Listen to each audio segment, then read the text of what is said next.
तो बहुत बहुत स्वागत है मेरे जितने भी एसएससी जीडी के बच्चे हैं। और फिजिकल को लेकर के बहुत सारी बातें हैं आप लगातार कर रहे हैं। और सर आप ये भी पूछ रहे हैं सर फिजिकल के साथ साथ फिजिकल स्टैंडर्ड टेस्ट में क्या चीज़ें देखी जाएंगी और हमें किन बातों का सर इसके दौरान ख्याल करना है। साथ ही साथ डिटेल्ड मेडिकल एग्जामिनेशन जो होगा सर उसके लिए हमें क्या बातों का ख्याल रखना है और कैसे उसके लिए हमें बेहतर ढंग से खुद को तैयार करना है। क्योंकि ये पता है कि फाइनल स्टेप की जो सफलता है वो ऑब्वियसली फेज़ 2 के बाद, दैट मीन आपके फिजिकल के बाद, पीटी पीएचटी के बाद फिर आपका फाइनली डिटेल मेडिकल एग्जामिनेशन की प्रक्रिया डन होगी और फिर आप फाइनली ज्वाइनिंग करेंगे। बिल्कुल 4 लाख कैंडिडेट्स को बुलाया गया है। आप समझ सकते हैं वैकेंसी से 8 टाइम कैंडिडेट्स को बुलाया गया, 50,000 के आसपास वैकेंसी। लाजमी सी बात है कि यहाँ पर जो कैंडिडेट्स का होगा वो फिजिकल में आउट होने की संख्या ज़्यादा होगी। तो मुझे लगता है कि हर पैरामीटर्स को बेहतर ढंग से ध्यान देना समझना ज़रूरी है। तो आज पीटी और पीएचटी को हम बारीकी से समझने की कोशिश करेंगे। बड़ा सिंपल सा प्रोसीजर है जो लिखा ही जाता है कि आप बिल्कुल रिटन एग्जामिनेशन के कट ऑफ के आधार पर शॉर्ट लिस्टेड कर लिए गए हैं। एक आइडियल कट ऑफ आया जिसके आधार पर आप शॉर्ट लिस्ट हो गए हैं। जल्दी आपके एडमिट कार्ड अनाउंस हो जाएंगे और आपको क्रमशः पता चलेगा किन किन सेंटर्स पे आपको जाकर के अपने फिजिकल की और फिजिकल एफिशिएंसी के साथ साथ फिजिकल स्टैंडर्ड की अपनी जो है चीज़ों को डन करना है। सबसे पहला पीटी है, फिजिकल एफिशिएंसी टेस्ट, जिसके अंतर्गत रेस सबसे अहम चीज़ है। एंड वी फील प्राउड कि हमने कल मॉक कंडक्ट किया और बच्चों ने बहुत बढ़िया परफॉर्म किया और आशा करता हूँ कि आप भी बढ़िया कर रहे होंगे। बस स्टैमिना डेवलप करिए। पहली कोशिश यही होनी चाहिए कि जो 5 किलोमीटर की रेस है वो डन होनी चाहिए। वो कितने मिनट में हो रहा है अभी वो मैटर नहीं कर रहा है, तो धीरे धीरे वो ऑटोमेटिक टाइम में आ जाएगा। कोई बड़ी चीज़ नहीं है। एक से एक धुरंधर बैठे हैं और 18 से 20 मिनट में पीट दे रहे हैं, 21 मिनट में पीट दे रहे हैं। तो आप भी 24 मिनट कोई बहुत बड़ा टास्क नहीं कर सकते हैं। बस आप में स्टैमिना का होना ज़रूरी है। तो ज़्यादा से ज़्यादा प्रैक्टिस इस समय और अपना खान पान सही रखना, रूटीन को सही रखना, सोना उठना जगना सब कुछ बिल्कुल अप टू दिमाग एक एथलेटिक के जीवन जैसा जीवन जिएंगे बेटा, तभी आप बेहतर कर पाएंगे अपने टेस्ट के दिन। 5 किलोमीटर 24 मिनट में करना है ये मेल के लिए। वहीं फीमेल के लिए 1.6 किलोमीटर 8.5 मिनट में है। वहीं जो लद्दाखी रीजन से बिलोंग कर रहे हैं वहाँ मेल कैंडिडेट जो है 1.6 किलोमीटर उनको 6.5 मिनट में दौड़ना है और फीमेल कैंडिडेट्स जो वहाँ पे हैं उनको 800 मीटर 4 मिनट में डालना है, मतलब 800 मीटर 4 मिनट में दौड़ना है। प्रोसेस की बात करें तो हाइट क्लियर है। मेल के लिए 170 सेंटीमीटर है और फीमेल के लिए 157 सेंटीमीटर है। ये बिल्कुल क्लियर होना चाहिए। बट इसमें भी थोड़ी बहुत लिबर्टीज़ दी जाती हैं, जैसे कि all candidate belong to scheduled tribe, उनका मेल में 162.5 है, फीमेल में 150.5 है।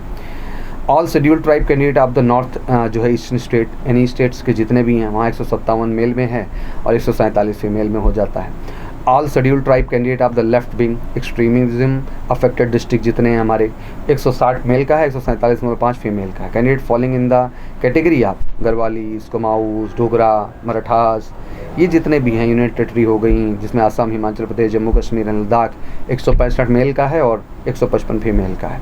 वहीं नॉर्थन ईस्टर्न की बात कर लें हम लोग तो अरुणाचल प्रदेश, मणिपुर, मेघालय, मिजोरम, नागालैंड, सिक्किम, इन सब में 162.5 मेल का है और 152.5 जो है वो फीमेल का है। तो इस तरीके से गोरखा टेरिटोरियल जितने भी हैं हमारे जो है वो पूरे के पूरे 157 मेल का है, 152.5 फीमेल का है।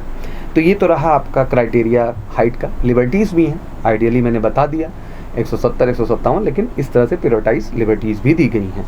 चेस्ट की बात कर लें तो ऑब्वियसली जो है 80 सेंटीमीटर आइडियली माना गया है। फिर 5 सेंटीमीटर का एक्सपेंशन चाहिए होता है, दैट मीन 80 to 85 सेंटीमीटर का क्राइटेरिया चेस्ट का रखा गया। 5 सेंटीमीटर का एक्सपेंशन हो, जिसमें भी बहुत घबराना नहीं है बच्चा। पुशअप्स थोड़ा आप बढ़ा दीजिए अपने, और चेस्ट निकालने का एक प्रोसेस होता है, जल्दी एक आध वीडियो में हम आपको समझाएंगे कैसे उस प्रोसेस को फॉलो करें और अपने चेस्ट को ज़्यादा से ज़्यादा एक्सपैंड करें। कोई बहुत बड़ा टास्क नहीं है 5 सेंटीमीटर का एक्सपेंशन। बस ये ज़रूर मैं कहूँगा कि पुशअप्स की एक्सरसाइज थोड़ा सा बढ़ाएंगे तो उससे चेस्ट आपका जो है वो पंप अप होगा और अच्छे से एक्सपेंशन कर पाएंगे जो आप करना चाहते हैं। ये तो रहा चेस्ट का। आइए बात कर लेते हैं, इसमें भी रिलैक्सेशंस दिए गए हैं, अलग अलग है। जिसमें शेड्यूल ट्राइब्स को 76 दिया गया है, उसमें 5 सेंटीमीटर का एक्सपेंशन रखना है, मतलब 81 में ही हो जाएगा काम। वहीं जितने भी यूनियन टेरिटरी, असम, हिमाचल और जितने भी हमारे नॉर्थ ईस्ट स्टेट्स में आते हैं वो सारे के सारे 78 हैं, 78 to 83, मतलब 5 सेंटीमीटर एक्सपेंशन। और जैसे कि हमारे जो भी आ रहे हैं नॉर्थ ईस्टर्न जो है स्टेट्स में, जैसे अरुणाचल, मणिपुर, आपका मेघालय, मिजोरम, नागालैंड, इनका 77 to 5, मतलब 77 to 82 सेंटीमीटर, 5 सेंटीमीटर का एक्सपेंशन इनके भी है। वेट जो है वो हाइट के ही प्रोपोर्शनेट रहेगी। एक यहाँ अपडेट कर देंगे चार्ट भी आप, जिससे देख करके इस चीज़ को गहराई के साथ समझ सकते हैं।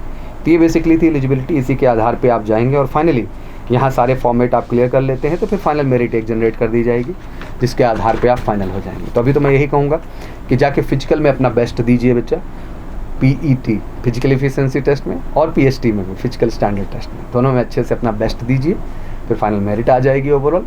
और फिर डीएमई के लिए पढ़ना होगा। फिर उसकी जो प्रक्रिया, उसको लेके स्पेशल वीडियो एक मेडिकल का मैंने बनाया हुआ है, बट डोंट वरी, फिर मैं आपको अपडेट करूँगा, गाइड करूँगा। अभी तो मैं बस यही चाहूँगा कि आप सब अच्छे से फोकस तैयारी करके जाके वहाँ बेहतर ढंग से करें।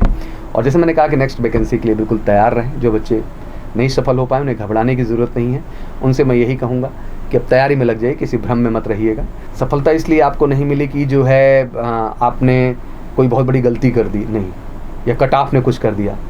असल बात यह है कि बेटा जिस लेवल पे तैयार होना चाहिए था, प्रिपेयर होना चाहिए था, वो चीज़ नहीं हुई। तो मैं सबको यही सजेस्ट करता हूँ कि अपनी प्रिपरेशन को हमें बच्चा उस लेवल पे ले जाना है जहाँ डाउट रह नहीं जाए मेरा बच्चा। हर लिस्ट में आप हो क्यों हो, फर्स्ट लिस्ट आए, सेकंड लिस्ट आए, दैट मीन फर्स्ट स्टेज हो, सेकंड स्टेज हो, इतना अच्छा स्कोर रहे। और वो अच्छा स्कोर बेटा 80% से नीचे का नहीं, मैं बहुत खुल के ये बात बोल रहा हूँ। तो बिल्कुल उसी तरह प्यार करो यार। आपका रीजनिंग है, अर्थमेटिक है, जीके है, और आपका हिंदी इंग्लिश ऑप्शनल है, जो भी आप चुन रहे हैं, तो एक बार बेस्ट तरीके से कर ही लेते हैं ना। और बेस्ट तरीके से कर लिया तो फिर कौन आपकी सक्सेस को रोक पाएगा बच्चा। तो believe in yourself and give the best. Vacancies आ रही, जल्दी आपको अपडेट करेंगे 1,30,000 के आसपास। और मैं ऐड कर देना चाहता हूँ कि बिल्कुल तैयारी भी एमकेसी में ज़बरदस्त शुरू हो चुकी है, जिसमें हम ऑनलाइन एमकेसी लर्निंग ऐप से आप जुड़ के हमारे साथ बढ़िया तैयारी कर सकते हैं बच्चा। बहुत ही रीजनेबल चार्जेस हैं। ऑफलाइन एमकेसी कैंपस का भी हिस्सा बन करके बेहतर रिटन, बेहतर फिजिकल, बेहतर मेडिकल, हर दृष्टिकोण से तैयारी कर सकते हो। तो हर दृष्टिकोण से अगर खुद को तैयार करना हो, इस बार वाकई में आपको सेंट्रल आर्म पुलिस फोर्स और पैरामिलिट्री फोर्सेस का हिस्सा बनना है, BSF, CRPF, ITBP, SSB, NIA-SS के माध्यम से, बिल्कुल जुड़िए एमकेसी के साथ। उठाइए फ़ोन, करिए कॉल हमें 9696330033 पर, और कॉल करके अपनी सीट ज़रूर बुक कर लीजिए। एक बार फिर से आपको बहुत बहुत शुभकामनाएं जो बच्चे जा रहे हैं, और जो उन बच्चों को तैयारी करना है, लग जाओ। और कमिटमेंट चाहिए मुझे कि सर इस बार आग लगाएंगे और आपको श्योर शॉट वर्दी लेके दिखाएंगे। Thank you so much, wish you good luck. जय हिंद, जय भारत।